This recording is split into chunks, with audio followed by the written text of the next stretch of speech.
Hello, welcome back to my YouTube channel. Today we are doing a very exciting video. We are going to be sorting Harry Potter characters into Midnight songs. So I have my list of Midnight songs here. As you can see, I used red Sharpie, so ignore the red all over my finger. Kind of got on there as I was writing everything down. But I have a hat, a nice winter hat to get us into the winter vibes. A hat with a lot of names of Harry Potter characters. Now some of these I've thought out and some of these I've not. However, the issue is if I pull out one that I've thought out but I've already used the song, there are no redos in this. I am not redoing songs, so this could be a challenge, but I'm excited for it. Without further ado, let's get into it.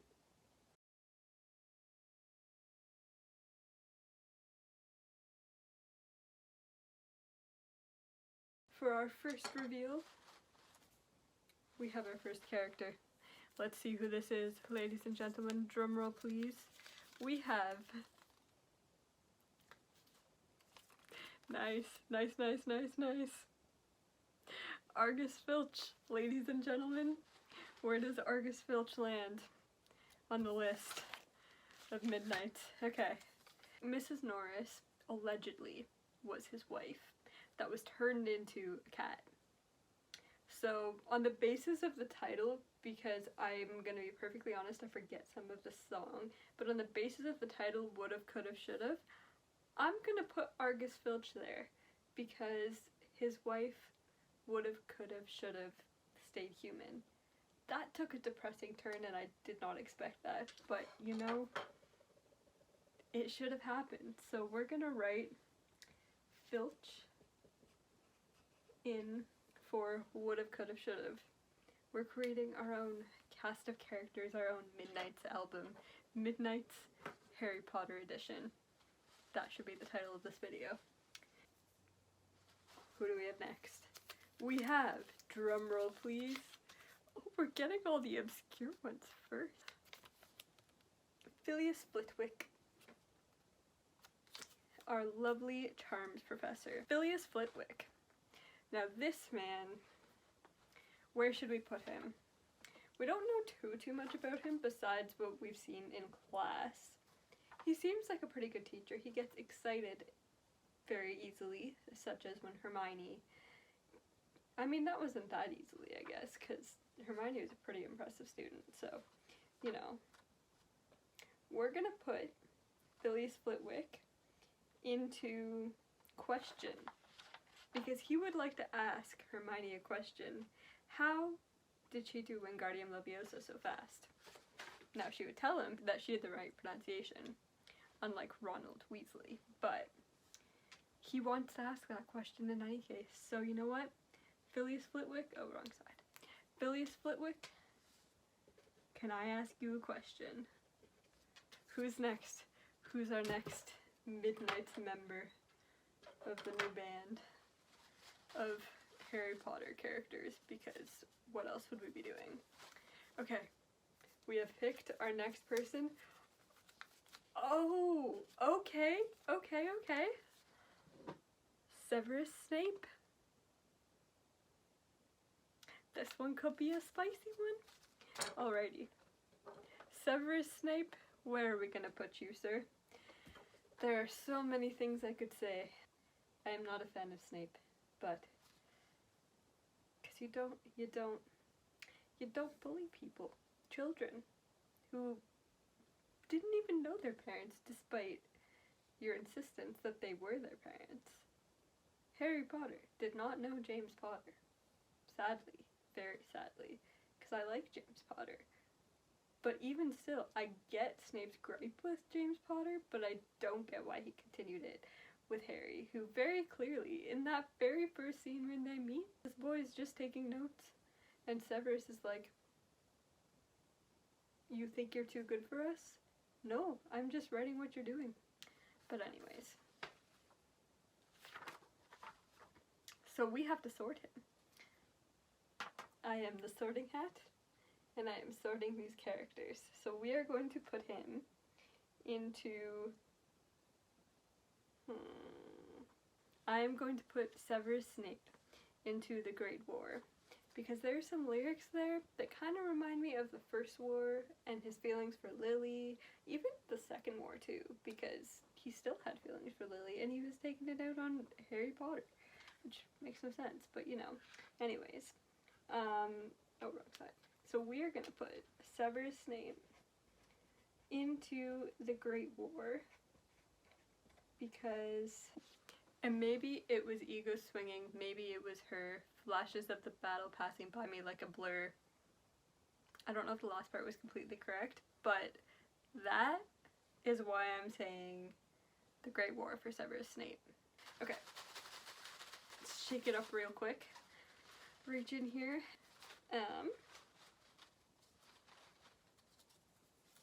We have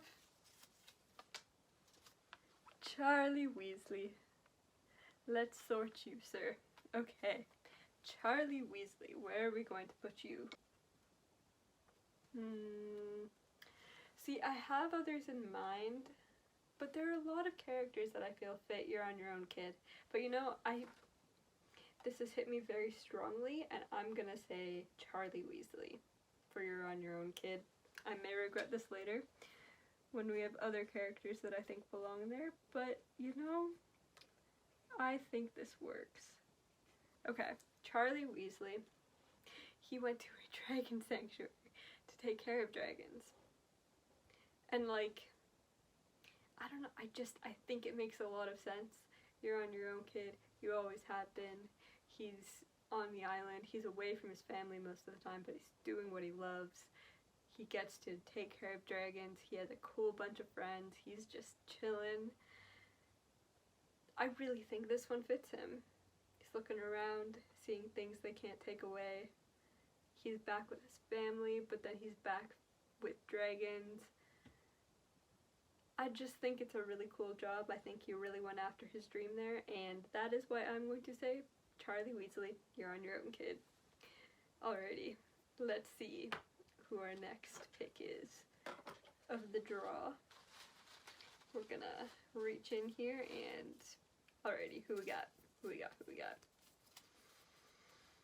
Okay. Vernon Dursley. Interesting. Alrighty, this is gonna be a good one. See, I wrote some of these down, but I didn't actually think they'd come up, but I was wrong. I was very wrong. Alrighty, let's just take a look here. Vernon, where are we putting you? Karma is the breeze in my hair on the weekend. Like, this dude in the first book, actually, this is a specific reason for it. This dude in the first book is so confident that he can beat who he knows are wizards. And he's, like, never really as afraid of them as he should be. He has this whole Karma attitude. He's like, Karma is the breeze in my hair on the weekend. You can't get to me. I'm gonna go to an island in the middle of nowhere because you are not getting my nephew. Well, they got his nephew, but, you know, he tried and he never lost that confidence, so I feel like Karma really fits him there. Okay, we're gonna find the next one. Let's see here. I found the next person that we're gonna, okay. Harry Potter. We're gonna sort Harry Potter himself. This is why I hate that I already sorted Charlie into You're on Your Own, kid, because that is the one that I imagine for this man. But we're gonna come up with a different one because I'm not going back on my word. No repeats. So we are going to find him a different song, which is great. We will do this. We got this. I've got it. I'm putting Harry down for Glitch, and this is for a very specific reason. So I was reading through some of the lyrics, you know, and Glitch is about not thinking that you're supposed to be with someone and all of a sudden you really like them and you become obsessed with them. That's what I've gotten from the lyrics, and I think that that's him in Order of the Phoenix with Ginny, because he starts thinking about her and he's like, the books are full of his like angst as he's trying to figure out why he feels the way he does. He has all these feelings about Ginny being with Dean, and he's like confused because Ginny is Ron's little sister, so he's like, I shouldn't feel like this, but he does, and he's like, it's a glitch, but it's not. So anyways, we have our next person. Our next person to sort is the one and only Sirius Black. Let's do this. As serious as I serious as I want to be about this, I think I just want to say Maroon, because I feel like he'd play it over and over in his house just to make his mom mad, because A, it's Muggle music, and B, it's literally titled Maroon, which is the color that he wasn't supposed to be. So, you know, this makes a lot of sense, I think. Sirius Black, ladies and gents, is Maroon, and there is nothing that Walburga Black can do about it. And there you have it. Alrighty, our next one. Okay, we're getting somebody up there, and we have Lily Evans. Let's go. Are we here for the angst, or are we here for the happiness? That is the question.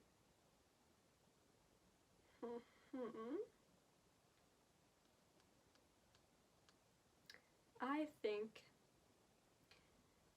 we're here for the angst. That is what's gonna happen right now. I'm gonna put Lily Evans down for Bigger Than the Whole Sky. Now, I don't listen to the song very much because it is very sad, and I am aware of the speculations around it. I don't actually know if they've been confirmed about what it's probably about. And in this instance here, I'm gonna take it as someone who died far too young, and that was Lily Evans, who died at the age of 21. Okay, next one. Who are we sorting next? Welcome to the sorting hat, Luna Lovegood. I don't know what this voice is, but it's the next one. Luna Lovegood. I love this girl. And so where are we going to put Miss Lovegood? I think that we're gonna put her at Snow on the Beach. This makes sense in my head. I really like this one. I'm not going to swear because YouTube does not like that, but the line where it's like weird but beautiful, that's Luna Lovegood. That sums her character up, I think, in one sentence, and I love that. I love her. I think she's awesome, and she is like Snow on the Beach. We have, it's upside down, Fred Weasley. We're gonna put him into Paris because of him and George's shop. So wait, let's see. Fred Weasley. Because even though that song is about being so in love that you don't really notice anything around you and that you're just so consumed by it, it's also like the escape, right? Like you don't notice anything going on in the world even though it might not be great because you're doing what you love. That's the take that I'm going for this, because him and George opened a joke shop amidst a war. Oh no. Oh no. Oh no. This is who we have to sort next. Peter Pettigrew. You know, we're gonna put him down for Mastermind because I think I said this before. Peter Pettigrew is Mastermind if he had a redemption arc, which I think he could have in the later books. He didn't. He very much didn't, but I think he could have. And I think that the realizations he would have come to would have been in Mastermind. We have Cornelius Fudge, our lovely guy who refused to believe Harry Potter and led to a lot of things happening that might not have happened had he actually believed Harry and, you know, didn't think Cedric died because of tragic accidents. We are gonna put you into lavender haze, because this man had a lavender haze over all of his thoughts. We have our next pick is Hermione Granger. I am pretty pleased about this one, not gonna lie, because I have a very specific one for her that I have been thinking about for a long time. So we are going to put Hermione Granger into Labyrinth. Now, this, I believe, is her love story with Ron from about Goblet of Fire all the way to the end, where she's just in a labyrinth because, I mean, stuff happens in Goblet of Fire. She gets asked out sort of by Ron, but she's already been asked out by Viktor Krum, but she kind of likes Ron at that point, but she's not really sure, and then Ron asks her as like a last resort because he was a jerk, and she reacted appropriately for that. And yeah, she was like, he's putting me through the labyrinth, you know, she's up, she's down, she likes him, he doesn't like her, she's with somebody else, he's with somebody else, you know, Lavender and the whole 1-1 phase, that was a thing. And yeah, it made a lot of sense. That one, the more I listen to, the more I think that song belongs to Hermione Granger. Specifically, Hermione Granger and her feelings about Ronald Weasley. And that just about wraps up our Midnight's Harry Potter edition.